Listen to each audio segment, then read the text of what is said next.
Sayın. Salamat ballar. Көңіл келерің қалай? Ой, жарайсыңдар, көңіл келерің өте жақсы болса, бүгін 5-ші қыркүйек жаңағы тіл мерекесі екен. Тіл мерекесіне орай біз жаңағы іс-әрекетімізді бастаймыз, балалар. Қош келдің балақай атты. Енді балалар, жаңағы бізге қонаққа мінекей жаңағы кім келеді? Қуыршақ келеді.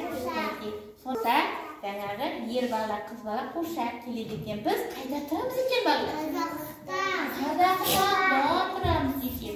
Біз қай тілде сөйлейміз? Қазақша. Қаттырақ айтайық. Қазақша екен. Біз қазақ тілінде бір-бірімізбен қарым-қатынас жасайды екенбіз, балалар. Енді біздер осы қазақтың жаңағы ұлттық киімдеріне кішкене дәріптеп жіберейік. Мінекей мынау қыз, мінекей қыз. Кім ол? Қуыршақ. Қуыршақтың үстінде киімін балалар айтайық кәнте. Мынау Тәукеле, қайталайық. Тәукеле. Мынау Камзол. Ер баладан үстінде не екен мынау? Тақия. Сапан екен. Міне балаларымыз міне бастарына тақия киіп отыр екен. Енді балалар, мінекей мына қобдишаның ішінде не бар екен?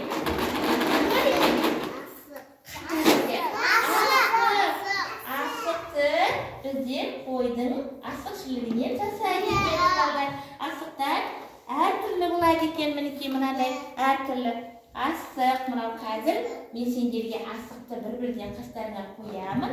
Сосын сол асықты алақанымызға сала отырып, жаңағы қадеміз. Жақсы отыр, аяғын.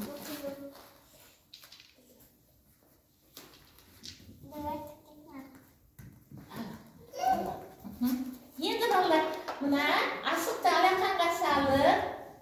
алақанымызға салып, бала-баламыз, жаңа бала қанатты тақпағымызды оқиық. Айтайық. Қатар. Балақан. Кәне қайсы? Саусақта айбай. Былай ойнар. Ой, жарайсыңдар балалар. Асықты қастарына қойыңдар. Ал асықтар әртүрлі болады дедім. Тақпақты жақсы оқыдыңдар. Жарайсыңдар балалар. Бүгін осы тіл мерекесіне орай біз қазақтың салт дәстүрін, соның ішінде жаңағы ұлттық киімдерге жаңағы не жасадық балалар? Біздер ұлттық киімдерді жаңағы қуыршақтың үстінде киімдерін аттадық. Сосын жаңағы асықпен не оқыдық біздер? Бақ оқыдық. Жарайсыңдар балалар. Рахмет.